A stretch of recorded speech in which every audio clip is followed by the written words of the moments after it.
Turning point from trekking to climbing as Tokangri. I climbed that when I was just about to turn 10 years old, just 3 days before I turned 10. My dad came up to me and he asked, Kaamya, do you realize what you've climbed is higher than the highest points in 4 of the continents? My response to that was, can I climb the other 3 as well then? Just this afternoon searched for you and the first video which came out was your interview with Prime Minister.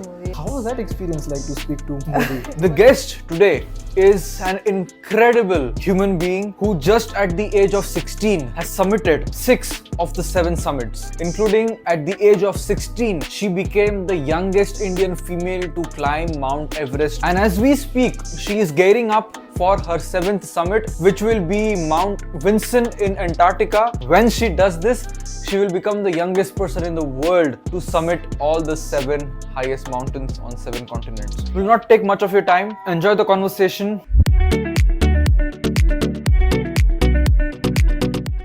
So Kaamya, whenever you are ready, we can start. Yeah. Kaamya, people just heard the colorful introduction of what you've done in mere 16 years on this planet. I mean, when I was 16, I barely understood what to do from life apart from just getting good marks and getting in a good college. And here you are making the nation proud in ways that, most 16-year-olds can never imagine. I mean, I'm interviewing somebody whose interview the Prime Minister of India also took. If I have to ask you, who is Kaamya? How would you introduce yourself? As a mountaineer, ski mountaineer. Of course, also apart from that, as a normal 17-year-old who's in class 12.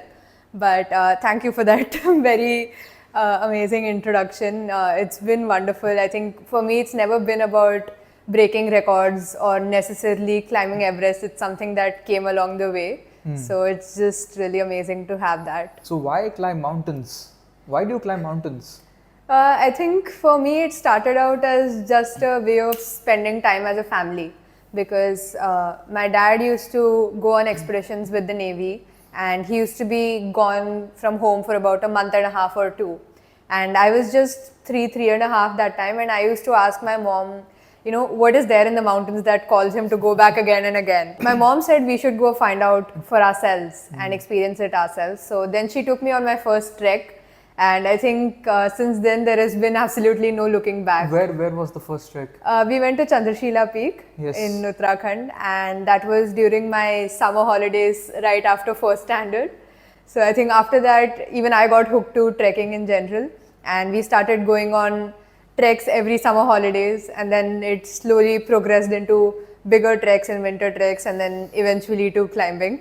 So I think the question why does dad climb is what got me into climbing in the first place. And now do you have your own why as to why you keep going back? Okay, you started off because your father was already doing it. That's a entryway. But then did you discover your own why as to why? What do you get out of there personally in the mountains? I think it's like an addiction, being on the climb, it's obviously a lot of physical turmoil that you're putting your body under, but it's also a lot of wonderful experiences. I think most of the things I've learned or the kind of person I am today is because of the experiences I had on my expeditions. And also apart from my expeditions, even when I'm not climbing, it gives you something to constantly work towards with respect to the physical training I'm doing. So I think it's a lot of factors, and they've all just put together and make me climb. No, absolutely. I see a lot of young people nowadays of especially your generation, and I think it's been the same in every generation, but especially right now, you see a lot of these kids, they grow up with their phones and they have access to the entire world through their phones. So they think they know everything, but they have experienced nothing. I keep taking young kids on treks with me. Thoda sa bhi they get physically tired, or if some mud touches their hand, they're like, it's dirt, and they are so not used to physical suffering at all. I mean, mountains, as high you go, it's more suffering. I mean, it's beautiful in pictures. You and me both know the realities. It's beautiful in pictures, but when you are there, it's hard.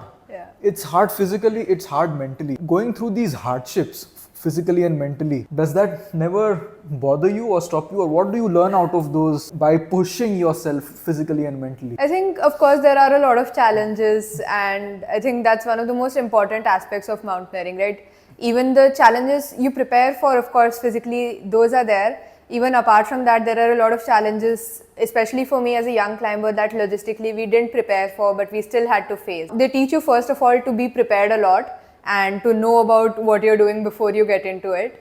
So I think learning about the mountain and learning about the expedition before we go on there has played a very important role in that. Yeah, absolutely. And I think when you come back from such expeditions and when you see the mere small problems of life, they mean nothing. You are like, like इतना ऊपर जाके बच के आए जिंदगी और मौत से, और यहाँ पे इतने छोटे मोटे चीज़ों में people start crying. So it's given me perspective. Take me back. Which was your first big expedition? I would see that turning point from trekking to climbing as Kangri, which was my first 6,000 meter peak in Ladakh.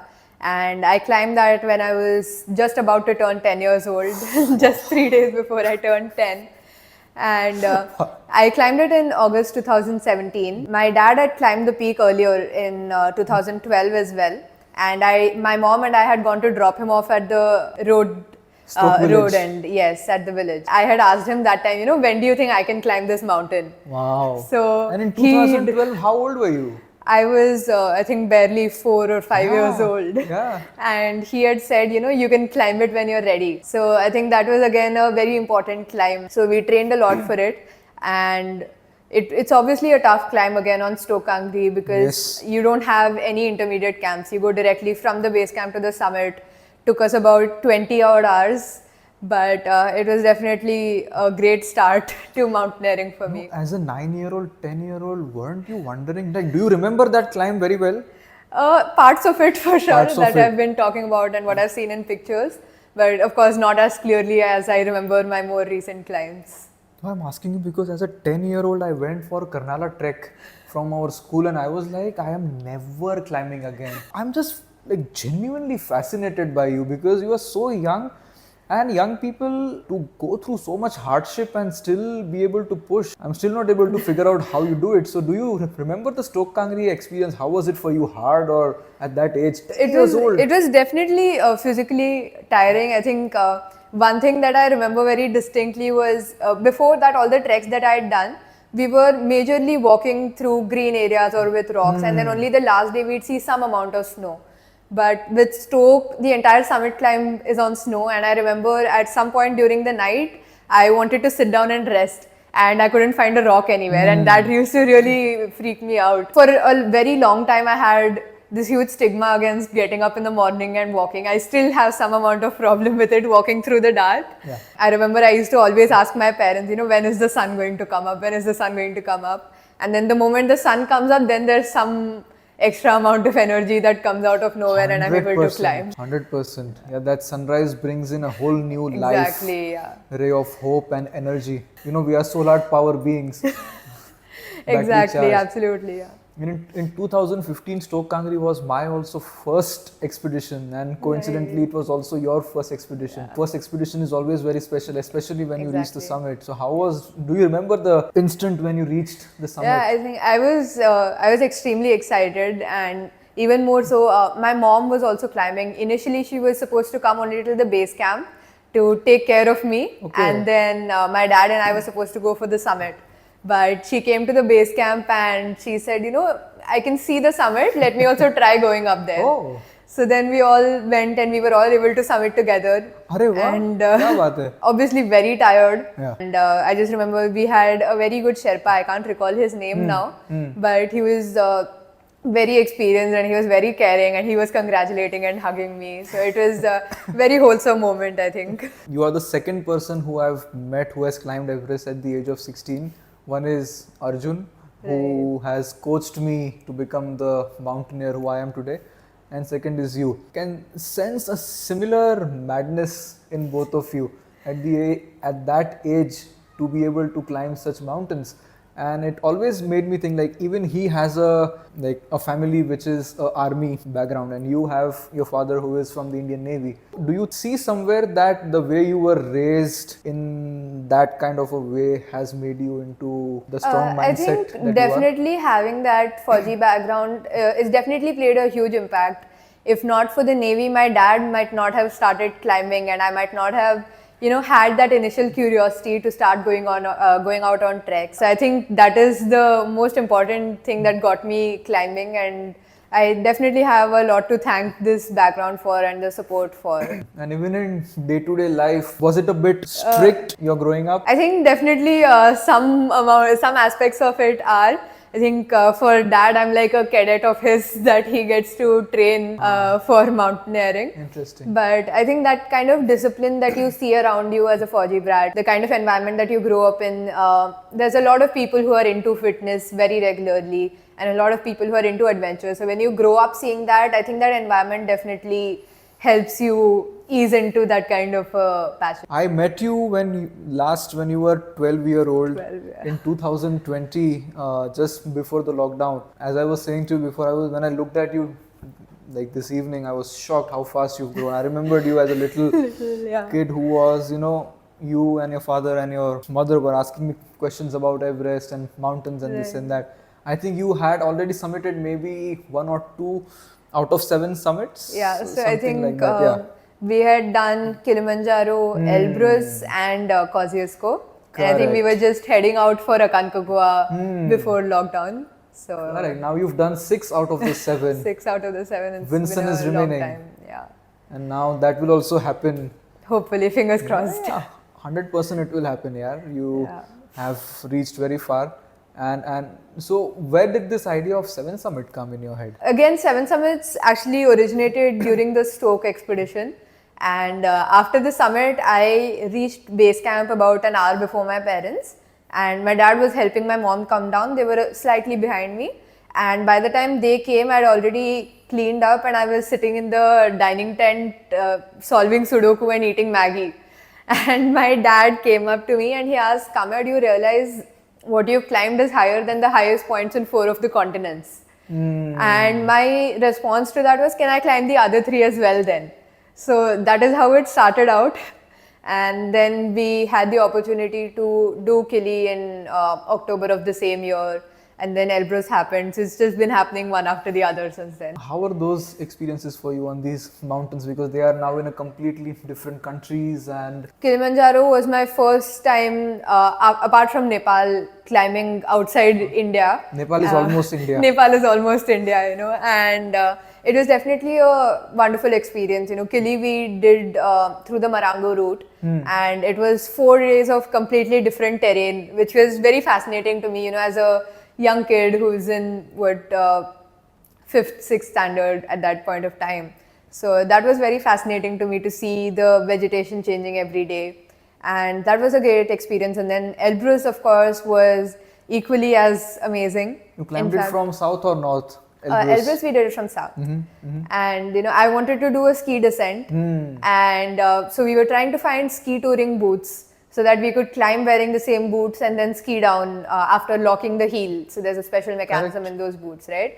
So, and they had ski touring boots in the base village, but again, none of my size. And there were a lot of shopkeepers joking as to, itni choti ladki ko Elbrus pe kaun sa parent leke ja raha hai. But what we ended up finally doing was climbing wearing snowboarding boots, only because of the fact that they were slightly warm and as light as we could find boots. And then we were sitting on the summit and changing over from the snowboarding boots to the ski boots. And then I had the opportunity to ski down as well. So I think that was something very fun. When did you learn to ski?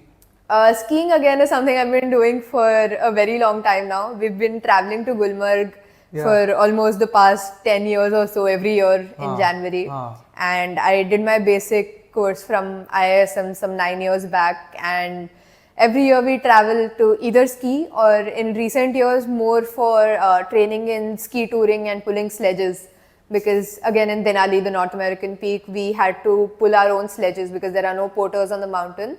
And the snow conditions in Gulmarg were ideal for us to train with that. Exactly. Yeah.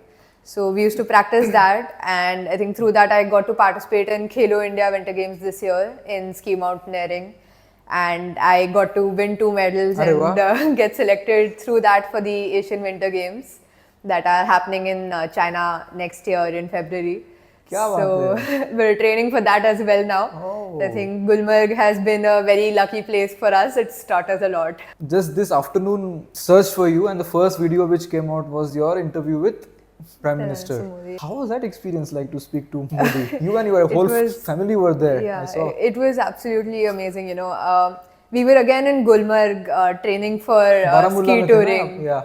So again, it was in January, and we'd applied for the National Child Award. And I think around the 23rd is when we had gotten an email that I'd been selected Arre for the wah. award. And usually the awardees are taken to Delhi and they're part of the Republic Day parade, but that was during the COVID year. So we had been, they had organized a virtual interaction with the Honorable Prime Minister. Originally, we were supposed to attend the call from Mumbai, from the director's office, because there's a NIC network and we could only talk over that. We were sitting in Gulmarg on the other end of the country. Spoke to someone at the WCD ministry and said, हम Gulmarg में हैं, where can we go to attend the VC? So they had us transported to Baramulla district collector's office and we did the VC from there. It was absolutely amazing, in fact, until about 2 minutes before the call started, when Smriti Irani ji was already introducing the Prime Minister and he Acha. was just about to come on. That is when we got the call from the PMO saying that the Prime Minister will start his interaction talking to Kaamya, so just tell her to be confident. So the previous day, the Joint Secretary of the Women and Child Department had spoken to all of us and said, the PM might not have time to talk to each one of you. So she heard all about our stories and she said, even we don't know who he's going to speak to, but all of you are equally special, so don't get disheartened, and if he talks to you, be confident, and just a general briefing.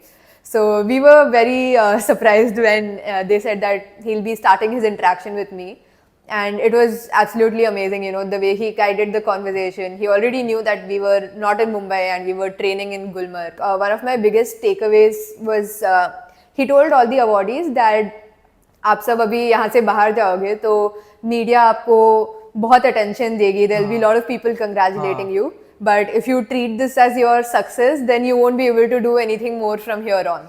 So you should only use this as a stepping stone to do even bigger things in the future. So it was more less like talking to the Prime Minister of a country and more like some elder in your family Giving you advising right advices. Exactly. Wow. Like when we were at your home, you and your father were explaining me the experience you had on Denali. Most people, they know Everest, they know how hard it is, but the highest peak of North America, which is Mount Denali, that's also a crazy peak. Denali was something we'd been planning for 2 years before it happened, but again because of COVID we couldn't get a visa and all of that. But even when we finally decided that 2022 we're going to go, there are only 7 companies that are allowed to run guided expeditions on Denali. Okay. And none of them were ready to take me because of my age and because I'm a girl and because we're Indians. It was all those factors put together. And they'd had some bad experiences with a few Indian climbers in the past. Of course. So they had a huge bias against taking Indian climbers. So we ended up going on a non-guided expedition. So it was 4 of us Indians, my dad and 2 other climbers, Right. both of whom were Everesters. Yes. Now both of them are 2-time Everesters. Yes, yes. I think after the climb, one of the biggest things that stood out to me was both of them said this climb was tougher than Everest. So that was definitely validating. Why? Because, Why was it tougher than I think Everest? Denali physically is a very tough climb, and more so because you don't have as much logistical support from a company, and even if you're climbing with an operator, you don't have anyone who's carrying your extra stuff for Porters. you. You don't have any porters, and even the guides, they're not like the Sherpas we're used to in the Himalayas. They're just there to show you the route, not do any kind of additional help. It was very unnatural for us because you have a 20 kg backpack, of course, and then you're also starting out with a 50 kg sledge. Yes. With all your food and your technical gear and gas, all of that stuff, your tent, everything is with you. So I think that aspect definitely made it a lot harder. One thing we found very interesting was that they don't have any fixed ropes on the mountain. Oh, Except really? for a very small stretch, they only have pickets.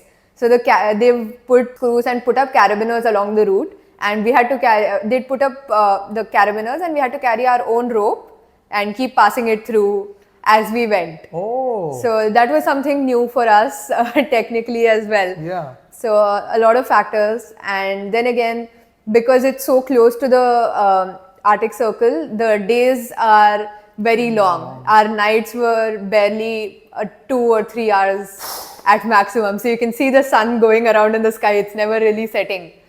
So we had a lot of sunlight to walk through, and we were usually walking through the most odd hours because the snow was not firm, at least for the first few days where you're passing through the main part of the glacier. We were walking at 11, 12 in the night. We'd start out at 11 o'clock in the night, and we were used to doing that only on a summit climb. So to be doing that all through the expedition was definitely something new. But I think because it was so tough, the summit was also equally as rewarding. Again, because you have so much load, and from Camp 1 onwards, you face a lot of steep slopes. Till Camp 1 at least, it's a flat walk through the glacier. The first day is about 21 kilometers of walking flat to Camp 1. So after Camp 1, we usually spend one day taking half of our load up to Camp 2, which is a temporary camp, and we dig a huge hole in the snow there, and we bury all of our load that we're leaving and plant a flag with our team name written on it, and then we come back to Camp 2. And then the next day we move from Camp 1 directly to Camp 3, and then we come back from Camp 3 to Camp 2 where we had left all our stuff, dig it all up again, and then carry it up all the way to Camp 3. And then we do this process again from Camp 3 to Camp 4, and then Camp 4 to Camp 5. It was definitely very slow because we were spending a lot of days in every camp. And unfortunately for us, when we came back to our stash in Camp 2 after reaching Camp 3, we saw that someone had taken some stuff out of it from our stash. You know, we thought it might be some animals because there were some animal footprints. What kind of and animals all do around. you find there? We hadn't seen any, but we met another team and they said, you know, it might be an animal. There were some small fox footprints near the stash and all that. At that altitude? But at that altitude, we were genuinely very surprised. Or maybe Yetis.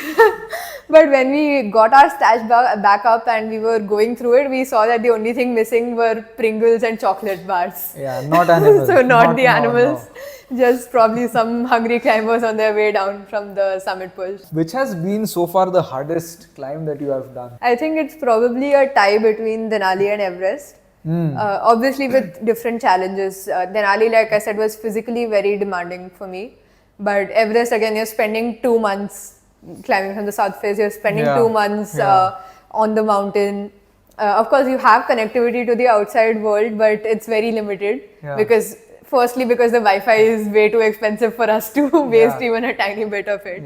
There were a lot of things that I hadn't done before. I'd never climbed on oxygen before Everest. I'd never trained in crossing ladders before Everest. Absolutely never seen anything like the Khumbu Icefall before Everest. You will never see anything like that anywhere.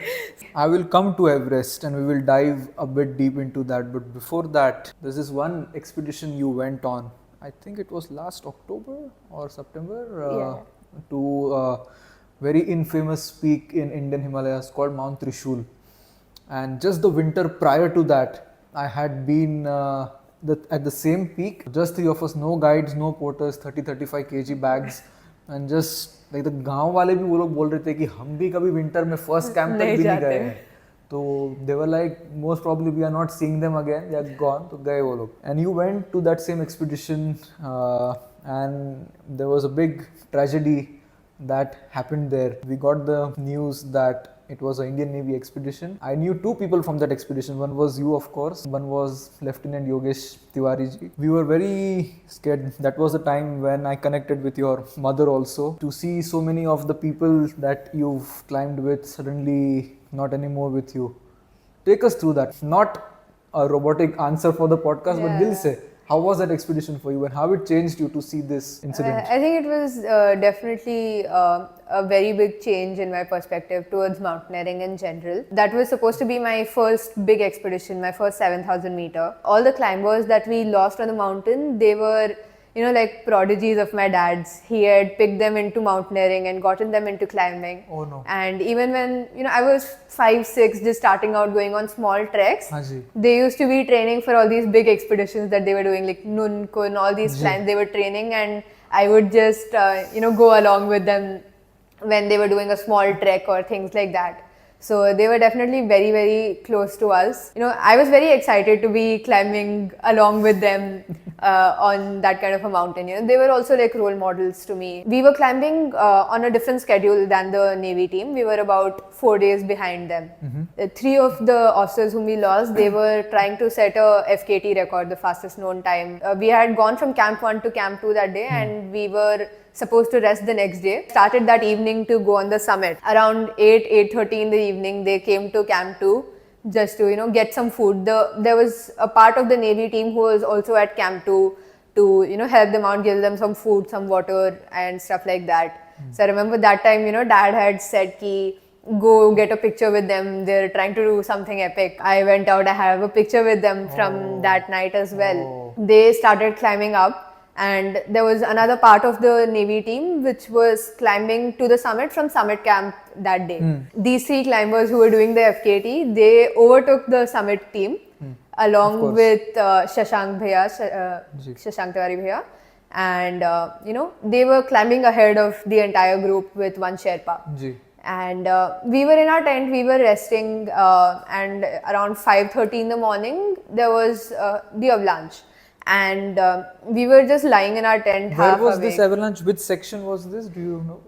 I think we didn't see it very clearly because we were just trying to rush out of our tents, but it came down towards the camp, and then very close to Camp 2 is where it turned and went down into the entire valley with the crevasses. Yes. And I think 5:30, I didn't hear it initially, and Dad was fast asleep. And then someone said, avalanche, tent se bahar niklo. So we were all barefoot in socks, and we just ran out to the other end of the camp that we'd set up. Obviously, we were all a little concerned, but at that point we didn't realize ki kuch hua hai, because there was no communication from the summit team. Okay. So we went back to our tent and we slept off again. Hamara rest day tha. Other team from the Navy, they were going up that day. So we were 1 day behind that team. So they were going up that day, so they got all ready, and around 7:30 or so, वो लोग Camp 2 से निकल गए Camp 3 के तरफ to carry on with their expedition. Again, about an hour or so later, we hear them coming back. So that is when we got to know ki this entire thing has happened, where one rope completely got washed off the mountain. 5 of our people and one Sherpa were missing. I got to know ki it was these 5 people, and I've met all of them and known all of them. So it was definitely very scary. What was that first feeling when you heard the news? Like initially, I think it was a lot of denial. Ki, maybe it was something else. Maybe they're somewhere else on the mountain. They'll come down. But then my dad sent me down to Camp 1. He was staying to wait for the rest of the summit party to come down. Then to come down to Camp 1 with them. So I came down to Camp 1 with one Sherpa. I was alone in Camp 1. Dad wasn't there either. And they were trying to figure out what to do. They were in Camp 2. Some part of the team who hadn't gone further, and the doctor and the cook and all of them, they were at base camp. So that was my only point of contact. And obviously I was praying a lot that they would somehow be safe and we will be able to save them. Unfortunately, we lost them. And they did try a lot of search and rescue over the next 2 days. Weather wasn't very good. They would try to fly a helicopter for recce, and by the time the helicopter could do one round, weather would start packing up, so it would have to go back to Joshimath. So they couldn't really do much of search and rescue as well. But finally they were able to recover the bodies of 4 of them. One thing that gives a lot of solace is that Dad always says he's in the submarine arm of the Navy. So they always believe that any officers or men lost at sea are on eternal patrol in the sea. So I think we can believe that they love the mountains so much that they're always there. Doesn't scare you to go back again in the mountains, and where death or accidents like these is one of the consequences, right? I think it was definitely a little bit scary when I was doing the first climb after the accident, which was in Denali. You have to at some point agree, and that is what we sign up for. We try to prepare ourselves as much as we can, and then we just hope that the mountain allows us to climb. But I think at some point you recognize that you're at the mercy of the mountain. But I think that fear is what keeps you safe when you're climbing? You know, Yogesh ji, he had connected with me 6 months prior to your expedition because I had just been there Right. at Trishul. So he wanted all the information from there and this and that and this and that, and we became such good friends. We used to go for runs together, treks Okay. together here in Sayadris, and he was such a genuinely good person. Absolutely. And was very sad what mountains can do to you, you know. Everest at the age of 16, Kaamya. That's crazy. How was Everest? Take me through Everest, yeah. I think Were you excited for this expedition? I was definitely very excited. It's obviously a dream for every single mountaineer out there. And you were waiting to turn 16 to go to Everest Yeah. because the Nepal government or China government, both They don't give. allow before 16. So yeah. as soon as you turn 16, boom. Yeah, so the first year I was eligible to climb, we decided to go out there. So I think there was a lot of training and planning and sponsorship collection before the climb as well. At least for the first week, going through the EBC trek again after You had been there 7 before. years. Yeah, so the first time I went there was when I was 9. And then going back 7 years later was absolutely amazing. I think not much has changed. The route is still as beautiful and as tiring. Thankfully, the entire acclimatization period went by smoothly for us. Of course, the first time we went up the Khumbu to Camp 1 and then all the way up to slightly above Camp 2 till the Lhotse face and back, it was definitely tough. This year, I think the route through the Khumbu was also longer than usual. Not as physically tiring, but a longer route. We've heard so many things about Khumbu, like it's that infamous mystical attraction. Yeah. So, how was Khumbu for you, and what were you thinking, and how was it in reality, Khumbu? So obviously we were also very nervous. You know, you hear a lot of things about the Khumbu from climbers who've been there about how scary it is. I think for us it wasn't scary. Like you said, it was very mystic, very beautiful. I think it's absolutely magical to go through that landscape. Was it hard for you or easy? How was it for you? I don't think it was very hard. First of all, we had, I think, researched a lot about it. We'd expected a lot of the things that we got to see. Even before we went out into the Khumbu, we were training at the pinnacles near our base camp, the smaller ice pinnacles, to cross ladders and all that kind of stuff. So that took away some amount of uncertainty and nervousness about the icefall. There were certain sections that tired me out a little bit because obviously there are sections where there have been accidents previously and the Sherpas have beliefs and they tell you ki is section mein rukna nahi hai, you just walk continuously and then we'll go up to a certain point and then we can rest. So those sections do tire you out a little bit because obviously you would know walking 10 steps without stopping is a big deal. We crossed the Khumbu 4 times during our entire expedition. Whoa. Why? No, twice up and twice down. Okay. We did a half rotation as well, where we went up about 40% of the Khumbu Popcorn icefall area. from base camp and then came down. Popcorn area tak. Yeah, till the popcorn area. And then Camp 1 to Camp 2 wasn't very hard the first time around, 2.5, 3 hours. Our expedition operator's camp was much higher in Camp 2. So we got to Camp 2 in 2 hours, but then to get from Camp 2 to our camp, it took us another half an hour. But then next day it makes it easier. Yeah, next day you have a complete rest day. We were playing chess in Camp 2, Wow. trying to keep our minds working. And then the next day we went up till the Lhotse face. And that again we The were... Bakshund. Till the Bergshund. We just went about 100 meters above the Bergshund. We were again a bit nervous about that day because just the day before there was a group of Sherpas who were climbing the Lhotse face. There was some rocks that fell down and one of the Sherpas had I heard about this. had a fracture in his ribs. We were told ki only climb till the sun hits you. The moment the sun hits the Lhotse face, turn back and come down. And then we got back to base camp and we had 2 weeks left. So initially we thought we wouldn't take an oxygen holiday because you're going to get physically exhausted walking down to say somewhere near Pangboche or so and then walking back up or even walking down further to Namche. But then we sat in base camp for some 4-5 days and then hum bore ho gaye. So we said, if we stay here, we're not going to do any Dimag work. kharab ho jayega. Yeah, because we weren't sitting in base camp, you don't feel like going out also. You're completely comfortable. तो हमने बोला ठीक है पंगबोचे चलेंगे. So we walked down to Pangboche in one day. And we were there for about 4-5 days. Yeah, it helps to recover better. It definitely helped to recover.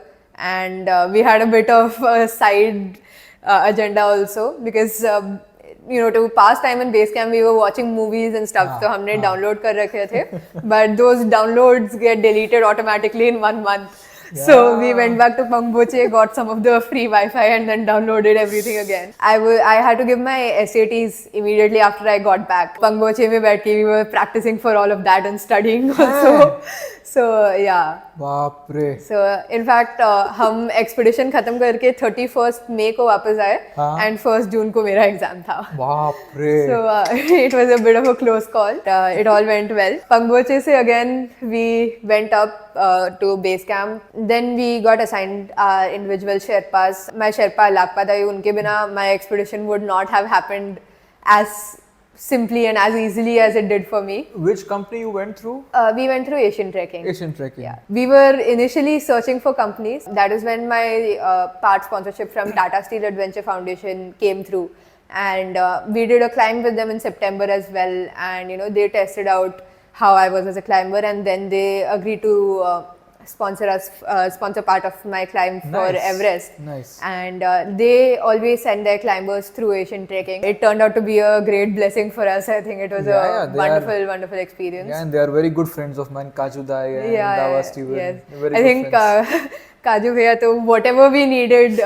In fact, the first time we were going on our rotation up the Khumbu, we started out and crampon point से 15 minute भी नहीं चले होंगे हम, and one of my dad's crampons broke. We had a spare in base camp. Radioed Dawa, who's the owner of Asian Trekking, and we said कि please वो वाला crampon हमारे इस बैग में इस टेंट में रखा हुआ है, वो लेके भेज देना. That crampon came. Till then my dad was walking with one crampon in one leg. That crampon came some 1.5 hours later. Yeah, because their camp is the first camp. Yeah, it's at the very end of base camp. So I know, yeah. हमारे लिए तो crampon point पहुँचते it took us about an hour or so. They sent a Sherpa who was coming later, a porter, with our crampon. Right. And he changed one leg, started walking again, and then at the end of the major chunk of the Khumbu, there's a wall. So we climbed the wall. वहाँ पे we were stuck at the bottom of the wall for 1.5 hours. Traffic? Because not even traffic. There was not much traffic the first time we went up. But there was one climber who had just started climbing and his Jumar got stuck. There's always that one climber. Not even 2 feet off the ground, and he was just stuck there for 1 hour saying, Mera Jumar fas gaya, I can't climb up. There's always that one. All that got resolved. Somehow he went up. His Sherpa had already gone up. So his Sherpa couldn't help him from below. So we were all trying to get him somehow to go up. But wo sab hua, and then we climbed. And then we go on top and realize my dad's other crampon also broke. So then thankfully he had the other leg, so वो change किया. We called Daba and asked कि काजू भैया से एक और crampon नीचे से मंगवा दो. He was always helping us from Kathmandu to get everything from sunscreen to mattress to crampon, whatever we needed. I think most people don't understand the importance of having a good operator. Exactly. It's not. A good operator is not an operator which gives you comfortable tents or good food.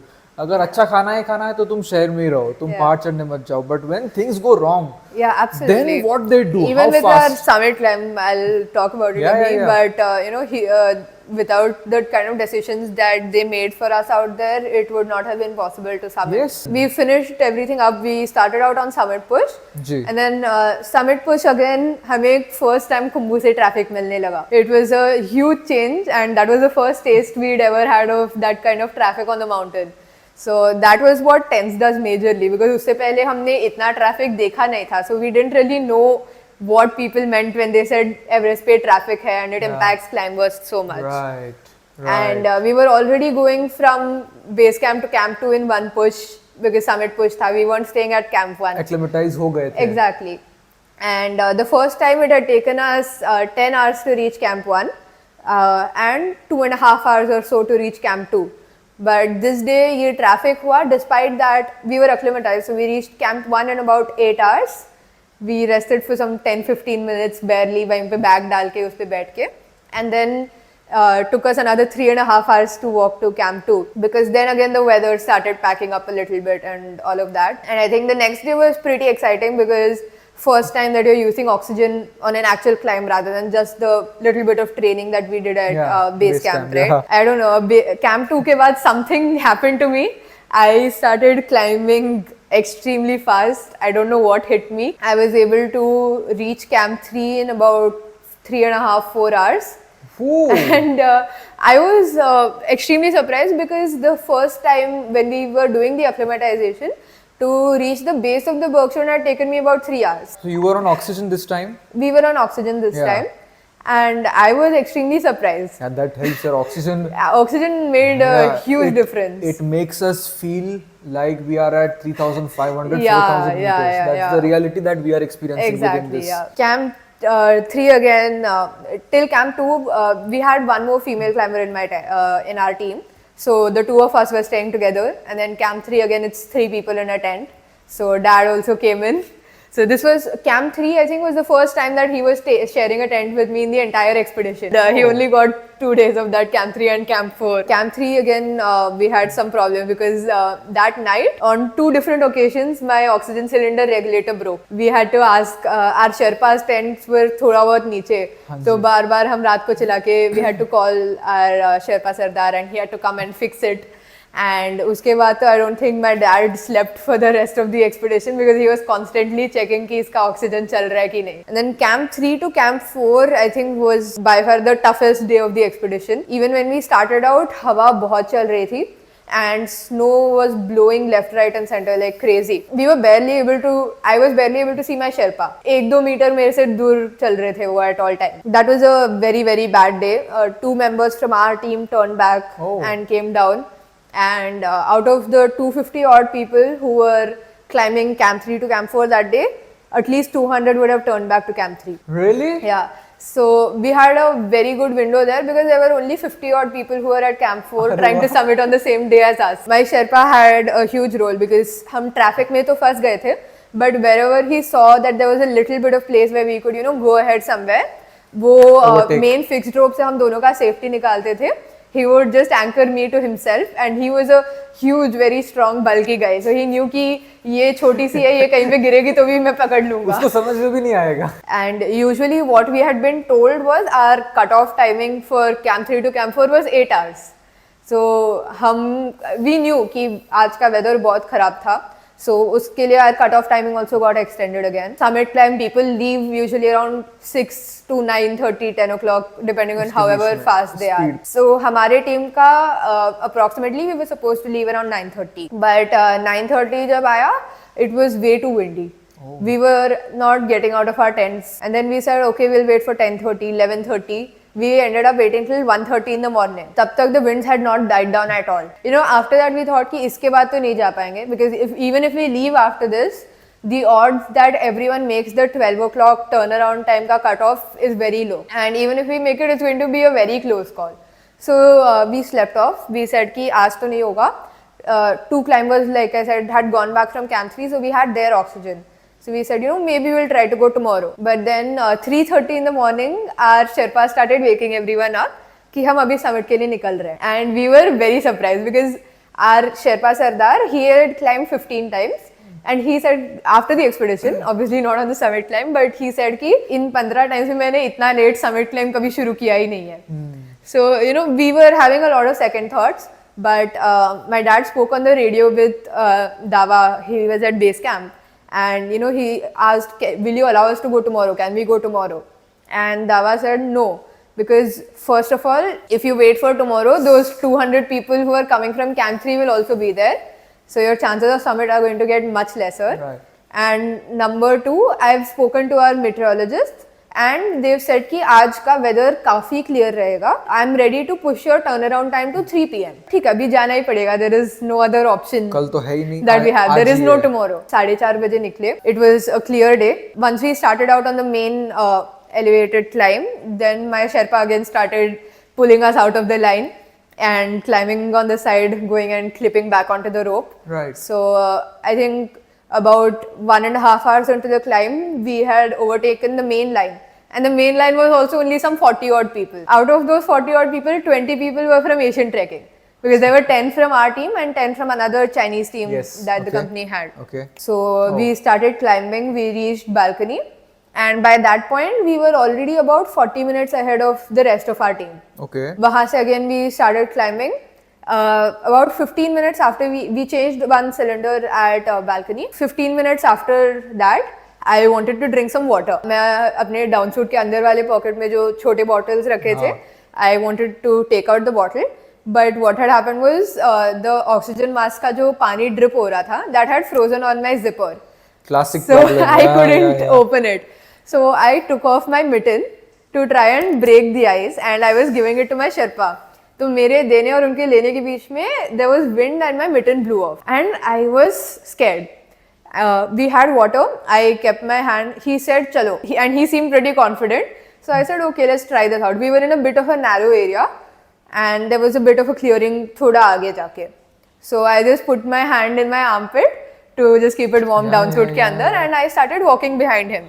We reached that bit of flat space, and then he takes out mittens from his bag and gives me. And I don't know, that man was so strong. He summited wearing fleece gloves. उन्होंने mittens पहने ही नहीं, और वो built different. He was I think the strongest climber I've ever seen. Because वो summit में जब मेरे photos निकाल रहे थे, वो gloves निकाल के निकाल रहे थे. And I'm getting cold here, thinking इनको ठंडी नहीं लग रही है बिल्कुल भी थोड़ी सी भी. We were almost at South Summit. जब my dad and all had just gotten out of balcony, they were climbing further. They had apparently gotten stuck in some very bad weather, and it was just 50 meters in height below us. And you know, it was like a blizzard, is what they told me. कि, you know, they didn't know where to go, and वो ridge पे थे, so they actually had to cross over to the other side of the ridge at that point, but they couldn't see the rope. Because the rope had gotten buried. And what I heard from dad was that he was wearing his normal goggles, and he wanted to change over to the skiing goggles that we have. So he asked his Sherpa कि आप ये मेरा cover निकाल दो. And वो cover में से चश्मा निकालने तक cover में snow भर गया. So that was how bad the weather was. This was continuously for 15 minutes. And there were 6 of them climbing together, 3 clients and their Sherpas. And सबसे आगे जो शेरपा थे, he didn't know where to put his foot. They were just stuck in one place for 15 minutes. My dad Sherpa radioed my Sherpa and asked कि दाई यहाँ पे weather बहुत खराब है, आप लोगों का कैसे चल रहा है? And we were walking comfortably because वहाँ पे कुछ भी नहीं है. हमारे लिए अच्छी खासी धूप आ रही है. And it was perfect weather. It was sunny, and then there was a bit of a cloud cover, so you weren't getting too hot either.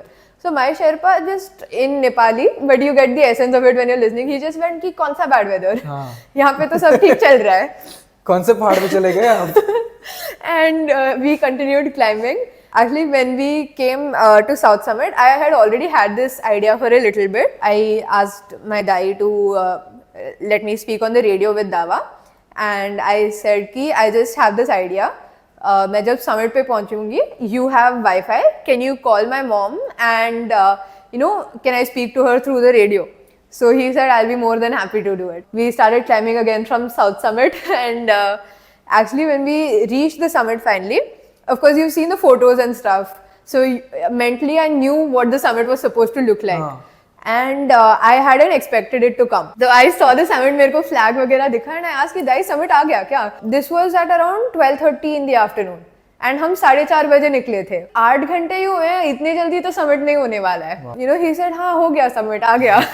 So we reached the summit, and then I talked to dad. He was at the South Summit by that point. You know, he was also relieved, I think, कि मैं अभी ठीक हूँ, nothing is wrong. And I got to talk to mom from the summit as well and tell her that I summited. How was that call like? She was sitting here in Babulnath Mandir and praying that entire day. She had been seeing the weather forecast.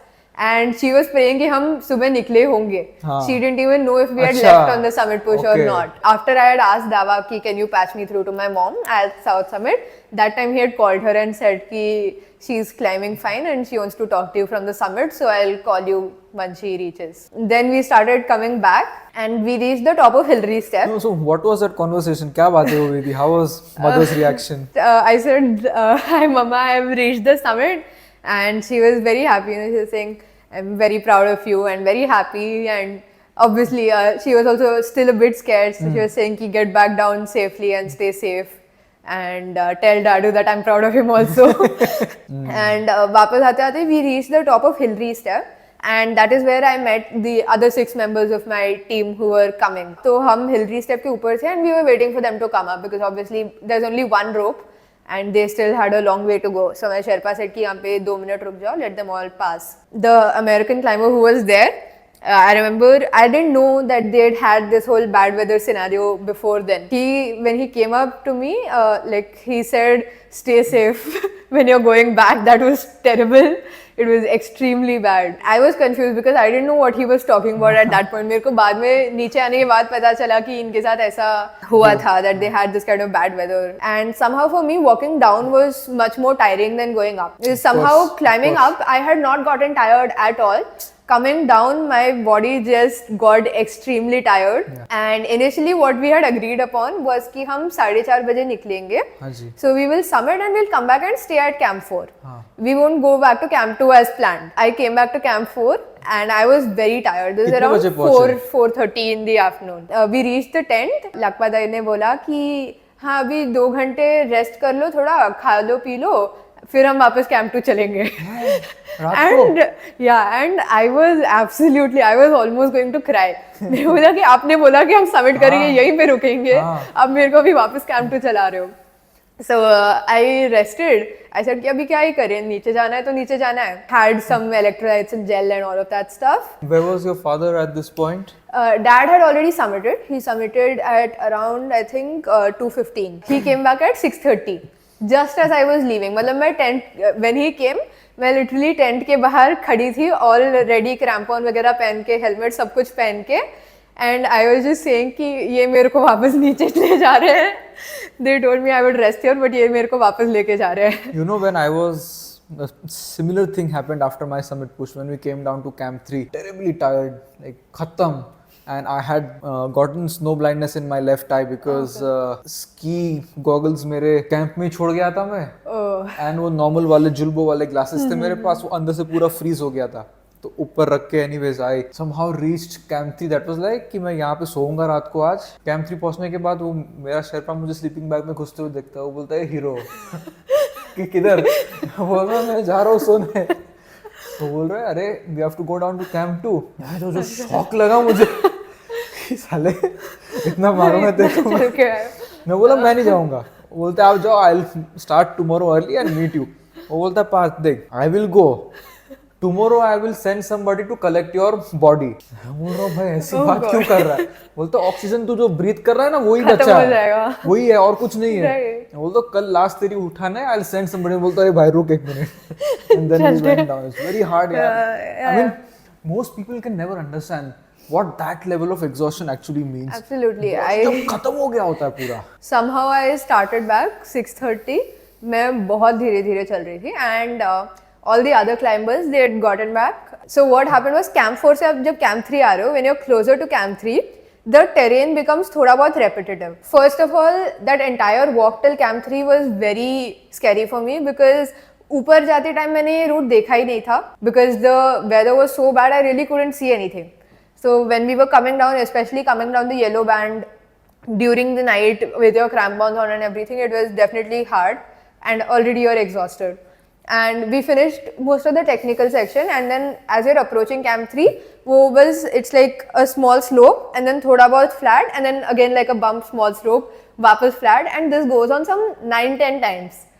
So at every bump I was like, इस bump के बाद Camp 3 आएगा, इसके बाद Camp 3 आएगा, and eventually it wasn't coming only. My dad and all of them, they had rested for 1 hour and 7:45 के आसपास वो लोग भी they had started back down and they caught up with me before Camp 3. We were almost there and one of them told me कि you know camp में मेरे tent में एक coke रखा हुआ है, वो we'll go have some of that, थोड़ा बहुत energy आ जाएगा, पहुंच जाएंगे Camp 2. So that got some energy in me and then we started walking back down. We reached Camp 3 and we see कि हमारा जो भी सामान रखा हुआ था, खाना, हमारा sleeping bag in Camp 3, me and dad had carried only one sleeping bag up to Camp 4. एक हम दोनों का Camp 3 में छोड़ के गए थे. वो सब हमारा सारा सामान, all our tents had been cleared out and that stuff had been taken back to Camp 2. So ये किस भारती ने किया?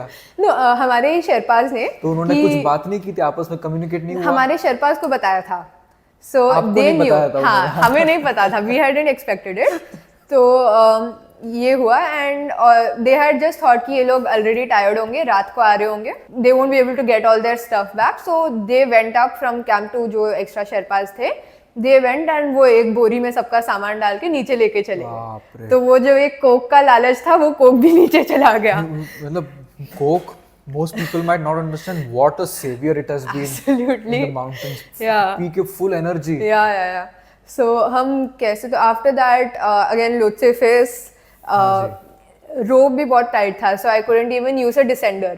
वो बस सेफ्टी लगा के पकड़ के आना था. शेरवा रैपल करना था. And I was so tired. I was taking 5 steps and then sitting down on the slope. And my Sherpa had to consistently tell me, you know, यहाँ पे पत्थर गिर सकता है, snow गिर सकता है. Keep walking.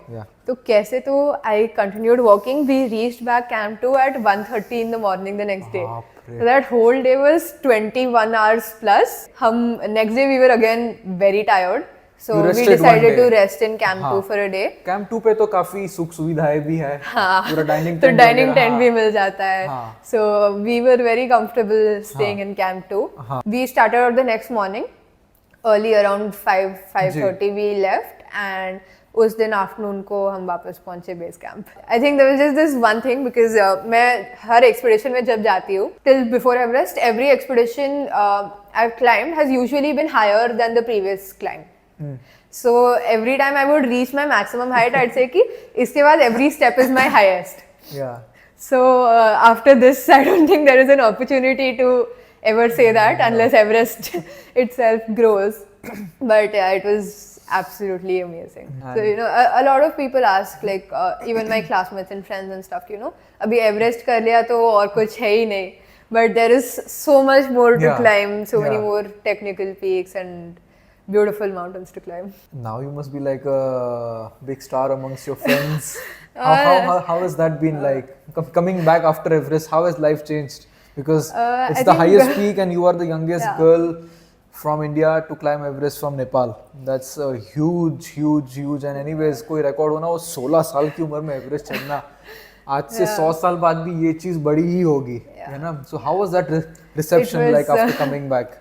It was amazing. I think the kind of support I've had from my friends even before the climb, all through, it's been absolutely amazing. My mom had organized it and a lot of my friends and our family had, you know, recorded videos and all for us before we went on Everest. So they've all been very motivating. I think more than a star, I would rather like to be a role model for kids, at least the kids that I know in my own school, my juniors and stuff like that, you know. I do give a lot of talks, but I enjoy talking in schools the most. Because it's either with kids my own age if I'm talking to the senior secondary, or it's very fun when I'm talking to the younger kids because they come up with the most interesting questions. Exactly. Like I had traveled to Coimbatore to speak at the LG school. And I spoke to their first and second graders, and I've spoken to the fourth and fifth graders in my own school here. And they're the most curious and the most fun audience to speak to out of anyone that I've ever spoken to about mountaineering. Exactly. So I think out of all those kids, even if one takes to trekking or climbing in some way, it's a win. Next question that I have for you, it's the funding part of it. क्योंकि वो गाना है ना, पैसा है तो बड़ी बात है. So because so many talented climbers we have in our country, but most of them are not able to do these groundbreaking climbs because of lack of resources. I mean, I also से कोई बड़े बाप का बेटा तो हूँ नहीं, ना ही कोई support था वैसा. Even I had no support, but I knew one thing, that if I want to do it, there are no excuses. Every problem has a solution. And that's the mindset which I see, that all the people who break through in life, in whatever field they are in, the bigger your dreams are, the harder the obstacles would be. Absolutely. The one mindset you need to have is no excuses, find solutions. How was that funding journey for you? You come from a Navy background. Was that of any help?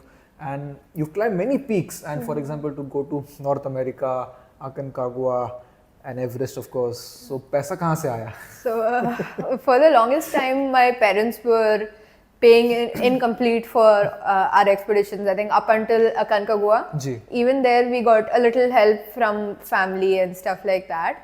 But after that, it has been difficult, you know, because mountaineering is not a spectator sport. Right. There is no Award, PR that anyone medal. is going to get out of sponsoring a mountaineer. Hanji. So it's definitely been difficult, and even more so because I'm a minor climber, so we need enough sponsorship for 2 people to go on the expedition, because I need a parent accompanying me. Yeah. So it's definitely been hard. Of course, again, as a minor climber, there are a lot of corporates that usually sponsor adventure sports who don't sponsor their product or don't want to promote their product to a younger audience. So there's a lot of obstacles in that way. There's been a lot of providence, and all the sponsorship that we've gotten, it's been through a lot of networking and very unexpected ends as well. And Tata Steel Adventure Foundation happened because one of my dad's course mate had a relative who was working in Tata Steel, and we approached through them, and it got forwarded to TSAF, and they took the initiative to take me on an expedition and then give the sponsorship. For Everest, about 10 lakhs of sponsorship we got from a company called LG based out of Coimbatore, and they make air compressors. They had a pilot program of theirs to fly the Indian tricolor consistently using an air compressor of their companies. So we used that to connect with them, to connect our mission with them, and then reach out. And they had been very benevolent and helped us out. And a huge chunk of the sponsorship actually came very unexpectedly for Everest because we were training in Malabar Hills here. And wahan pe there's a staircase from Hanging Gardens down to Babulnath. So we usually take our backpacks and we're climbing up and down that staircase on weekends. So when we were climbing, there was another very old 80ish years old uncle, and he saw us and he asked कि बेटा मैं देख रहा था कि आप लोग ये सब कर रहे हो, are you training for some trek? So then we told him कि हाँ we're planning to climb Everest, and he said 30 years back I had traveled to EBC. अरे वाह. And he was going on a trek even now with some of his friends. We exchanged contacts, and he called us up that evening and he said I would like to help you out in some way if I can, how can I do it? So he helped us out with 1 lakh personally, and he's a businessman. So he spoke about it with all his friends in the business circles, and we got a call from Mr. Milan Mehta, who has a company called Precision Buyers.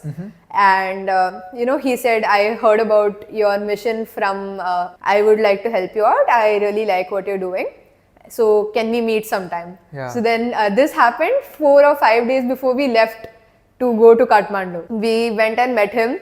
We told him about what I'm doing, and he just asked one simple question. He asked, how much short are you of your aim of what is needed for the expedition? So we told him, so we need about 10 more lakhs. And he said, I'd like to bridge that gap for you. Kya baat so, there's always very amazing people who are helping us out. Something very similar happened to me when I was going for Annapurna expedition in 2021. I was on my way to Nepal. I was short of 50% amount. I had not lied. I knew paisa aayega kahin se, but I had lied to my organizer कि once I land in Kathmandu, I will pay you. I had no money. I mean, where would I pay from? I was already on my way to Kathmandu. Like it was a 4 AM flight in the morning. मैं तो headphone डाल के flight पे window पे सो गया ऐसे. तो बाजू में से मुझे कोई ऐसे उठाता है. Are you wearing the ring of Sadhguru? 4 बजे साला उठा क्यों रहा है तू मुझे? मैं बोला yes करके फिर से सो गया. फिर से उठाता है. Then he's like, I'm also initiated yoga. और फिर बात शुरू हुई. He asked me where am I going. सुबह मैं नींद में था. क्यों परेशान कर रहा है? वैसे भी स्ट्रेस में हुआ यार तू सोने दे ना तू. And then बात कर के उसको मैंने टॉपिक यहाँ पे आया. I'm going to Annapurna peak and this and that. He was like, I've seen Annapurna from Pokhara. You're going all the way up. And then बात आई आगे बढ़ी. By the end of the flight पैसे की बात आई. And I told him how hard it is to raise funds for mountaineering and how terrible this corporate and government people are. पूरी भड़ास निकाल रहा था मैं. He was like, no, corporate people are not that bad. I'm like, अरे तुमको क्या पता? बोलते I'm a corporate guy. How much money are you lacking? I'm like, almost 7-8 lakh rupees. I'm like, I'll pay. I'll sponsor you. Okay. I'm like, sir, you don't even know my name. I'm like, I've spoken to you the last 1 hour. I see you are not lying. Yeah. And a young person who is doing something in a field which is not supported, I would like to. Okay, without any expectation, without nothing, till the time we exited the airport, he had credited the amount. Okay, wow. So the key lesson here is, ऐसे miracles कब हो गए when you have sown seeds in 100 different Absolutely. places, Yeah, one or two might sprout. Sprout up, yeah. And when you are intensely chasing something, Yeah. you carry that energy which will Absolutely. attract these kind of Absolutely. Yeah, people. So the key lesson here for the people who are listening is you just have to keep chasing and you have to be so Exactly. intense and driven that Yeah. you will attract Yeah, these things. absolutely. It's crazy how things happen. Huh? Climbing with your father, how has that been like? It's absolutely amazing that we get to share that kind of an experience together. And of course, regardless of who you're with, you form a very special bond when you're climbing with anyone in the mountains. Because you're out there challenging your body and your mind in an environment where you don't have any other distraction. And of course, he's had a lot of experience and a lot of stories that I get to learn a lot from. I've gotten to learn a lot about how to plan an expedition, and he's someone who plans every single thing to the smallest T, And I think this was one of the first expeditions that we've done where we weren't together all of the time. Because otherwise, even in the tent, I'm always with him. But here on Everest, base camp we had our individual tents. And then even later, higher up in the mountain, I was sharing a tent with someone else. He didn't get to be with me the entire time.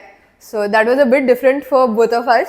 But I think again, a learning experience of how to be out there and do things by myself. The thing about being father and daughter is always there. We always have our chote-mote bickerings and all that. But it is a bit different there because when you're climbing with someone, you have to trust them completely, and that is obviously easier when it's your dad that you're climbing with. In the mountains, it's more of a climbing partner dynamic, but when we're here, it is more of a coach and training dynamic. So that is definitely a little bit different. Before the podcast, your father was saying you just came back from your tuition classes. So you are still studying. Of course, you are 16 and you are in your 12th. Yes. Are you passionate about the traditional education, or are you good in studies? Because me, I barely passed. Somehow went through school and college. Not a very good example. But so how's that parallel life been? I've always been passionate about academics as well. And You look like a thoda studious. Yeah, thoda bahut padhaku, yeah. I think a few years back I would have been more of the role. I had those rectangular glasses, that typical I remember. nerd look. Yeah. Thankfully, I have been able to do decently well in both aspects. And How much did you score in your 10th? 95.2. मुझे कितना आया था 64 आया था and I was more than like I was like surprised कि मैं पास हो गया वो हालत थी मेरी नहीं, I think मेरे लिए it's always been important as well. My school, it's a community school for children of everyone who's in the Navy. They also know what I'm doing firsthand. They're part of our own residential areas. I see my teachers and my principal every single day. So I think they've also been hugely understanding, which plays a big part. I'm a science student, and last year I had both maths and biology. This year I've dropped biology to take up computer science, but all of my teachers, not just in 11th, 12th, obviously it gets a lot more strenuous in these last 2 years. And even with Everest training, of course, it was getting a bit hard to manage on both ends. But even before that, I think all through, I have been really lucky to have good teachers who are able to support me. And I think that plays a major role. And of course, we had to be very disciplined. Not just me, I say we because my entire family had to do it.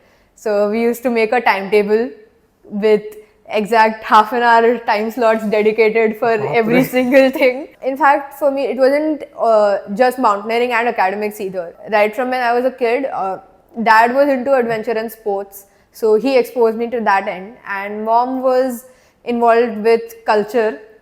So she introduced me to dance and music and all of that. So I wanted to continue both of those and balance all of those things parallelly. Mountaineering की वजह से and sports की वजह से in general बहुत focus मिला है. So I know that these are things that I want to do, and अगर ये सब करना है तो थोड़ा बहुत disciplined रहना पड़ेगा, and you have to give time to each one of them. Sort of too early to ask this question in your life. You are just 16. But do you have an idea that what you want to do in your life in terms of profession? Like, you're too young, but just if you have a right thought. now for college, I want to do engineering. I'm not sure on which stream of engineering yet. I do want to do that as a profession, but I obviously want to continue climbing as a passion for as So long you as I don't can. want to do climbing professionally? That's clear in your mind? I've not completely ruled it out. Sure. Yeah, for now, my major interest, at least while I'm going into college, is to get into engineering. Yeah, I mean, at 16, I didn't even know what engineering is. And at 29, I'm still figuring it out what to do with my life. No, it's important to keep asking questions at the right Yeah, time and to be able to change direction of life if required. Exactly, yeah. And so that freedom one must always keep, even though if you're 30, 35, if that time comes when you want to do something new, you should not be so tied up with your life that you can't change the Yeah. course of your life. That's Yeah, something absolutely. you should always keep in mind, because maximum people, when they grow up, they suffer because they want to do something else but they are not able to change the Right. direction because of various responsibilities that invariably it will come. In all this, how has your mother's contribution in that journey, and it must be very hard for a mother, to send her husband, her daughter in the mountains, and Of course, like you said, it's a very hard decision to send both your husband and your Yeah. daughter Yes. to climb high peaks. But I think obviously she's been very instrumental in me becoming a mountaineer, because if she had not taken me out on that first trek, I may never have recognized that this is something that I want to do. And even after that, she's climbed with me a lot of times. I think that to some extent gives her confidence in my ability. I think she has enough belief that my dad will take good decisions to keep us safe. Correct. So that does make it easier to some extent. Other mountains, people still don't know the difficulties, but I think for Everest at least, there were a lot of people who asked her कि husband and बेटी दोनों को साथ में क्यों भेज रहे हो तुम? Right, but I think she's definitely been very strong. घर से ही, because most people have resistance from their home itself. Minute the child comes up to them and says that I want to do something which is outside the norms of the world, Right. The first resistance comes from home. 99% of those kids will never be able to rise out of it, and it's such a, I'm gonna say this harshly, it's a crime against humanity from a parent's part to not let their kids' wings to fully open up. Because what these other parents that they think is that they are protecting the kids. Right. But in fact, they are not protecting the kids. They are destroying all the possibilities that that kid could have. Hats off to your parents. Absolutely, I And the think. next podcast we will have to do with all four of us sitting. Definitely. तो वो Yes. तो करना ही पड़ेगा, because I'm sure they have a whole different perspective that on they. the same stories, absolutely. What's next, Kaamya? So right now, the last peak to complete the 7 summits, Vinson. Hopefully, we'll be able to go to Antarctica this December and be able to climb. I want to do the Explorers Grand Slam. So that's 7 summits plus Poles. North Pole and South Pole. Hopefully, if we can again work out the funding, I'll be able to do both climbing Vinson and going to the South Pole. I've been selected for the Asian Games, so Yes, there's amazing, a lot yeah. of training due for that.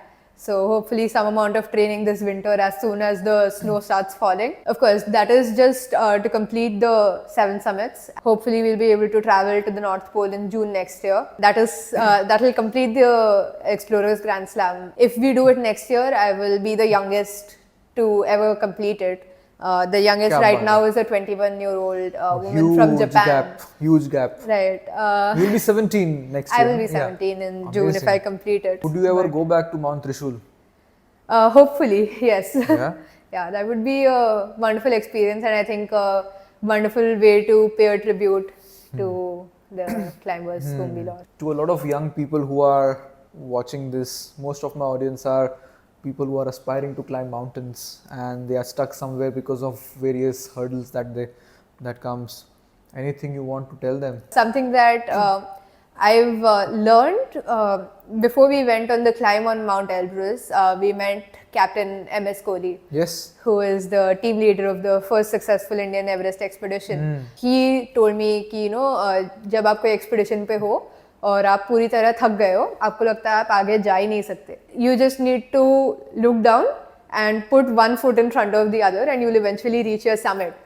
And he also said ki, you feel like you can't go beyond that one step, then don't look ahead at how much you have left to climb. Look back and see how far you've come. I think it's for anyone starting to just take it slow, because with Everest, we saw personally that there were a lot of inexperienced climbers, right, who just come hearing about Everest. And I think to some extent, maybe they're the ones who cause a large part of the traffic, because once they're there, they're not just hurting themselves, they're hurting other climbers who've actually trained for it, who are actually prepared for that kind of a climb. Right amount of preparation, because the young people want to take shortcuts, they want to just climb Everest, but they don't want to go through all the steps that are required. Yeah, as you said, it's all about one step at a time, one action at a time. If you keep taking one action, one step after the other, you will eventually reach your summit. And this is a mindset which most young kids don't have today. They want instant gratification. Instant results, Everest चढ़ना है, अरे उसके लिए course क्यों करना, उसके लिए ये पीक क्यों चढ़ना, वो पीक क्यों चढ़ना, हम पैसा देके चढ़ जाएंगे. हाँ. And when two mountaineers sit, we can talk for hours and days. Absolutely. And I'm sure you have so much more to share. And as I said, the next podcast we would do it with your parents, because their perspective is something that needs to be heard. Their perspective needs to be heard by other parents of our country and the world. Because the kind of freedom that they were able to give to you is the kind of freedom most parents should be able to give to their kids. And thinking beyond just survival is when a human being can thrive. And I think especially these days there are a lot of young kids, especially in India, who are getting into climbing. And I think with a lot of them, we've heard stories of how their parents have pushed them beyond a limit which is not okay.